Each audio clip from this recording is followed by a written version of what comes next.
Hi, ഫുട്ബോളിൽ എന്താണ് 4-2-1-0 rule? അതായത് ഒരു കളിക്കാരൻ അദ്ദേഹത്തിന്റെ മാച്ചിന് മുന്നേ 4 മണിക്കൂർ മുന്നേ എന്ത് കഴിക്കണം? അതായത് ഒരു മാച്ചിന് 4 മണിക്കൂർ മുന്നേ ഹൈ കാർബോഹൈഡ്രേറ്റ്, അതാ പറയാ അരിയാഹാരം, പിന്നെ മോഡറേറ്റ് പ്രോട്ടീൻ, ഒരു മിതമായ രീതിയിലുള്ള പ്രോട്ടീൻ, വളരെ കുറഞ്ഞ അളവിലുള്ള ഫാറ്റുള്ള ഭക്ഷണമായിരിക്കണം ഒരു കളിക്കാരൻ 4 മണിക്കൂർ മുന്നേ കഴിക്കേണ്ടത്. ഇനി 2 മണിക്കൂർ മുന്നേ ഒരു നല്ല ഹൈ കാർബ് സ്നാക്സ്, അതൊരു ആപ്പിൾ ആവാം, അല്ലെങ്കിൽ ഒരു ഓട്ട് മീൽ ആവാം, അങ്ങനെ എന്തെങ്കിലും ആവാം, നല്ലൊരു ഹൈ കാർബോഹൈഡ്രേറ്റ് മാത്രമുള്ള ഒരു സ്നാക്ക് 2 മണിക്കൂർ മുന്നേ കഴിക്കുക. 1 മണിക്കൂർ മുന്നേ ഇലക്ട്രോലൈറ്റ്, നമുക്ക് ബോഡിക്ക് വേണ്ട ഇലക്ട്രോലൈറ്റ് ഫില്ല് ചെയ്യാം. അത് നമുക്ക് വേണമെങ്കിൽ നമുക്ക് പല രീതിയിലുള്ള സോഡിയം പൊട്ടാസ്യം രീതിയിലുള്ള ഉപ്പിട്ട സാധനങ്ങൾ എന്തെങ്കിലും കഴിക്കാം. ഇലക്ട്രോലൈറ്റ് ഇഷ്ടം പോലെ ഇലക്ട്രോലൈറ്റ്സ് അവൈലബിൾ ആണ്, ഇലക്ട്രോലൈറ്റ്സ് കഴിക്കാം.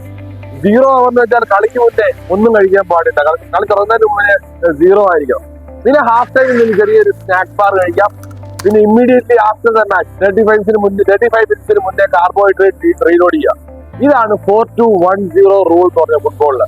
ഇതെല്ലാവരും തീർച്ചയായിട്ടും പ്ലേയേഴ്സ് മാച്ചിൽ ഫോളോ ചെയ്യുക.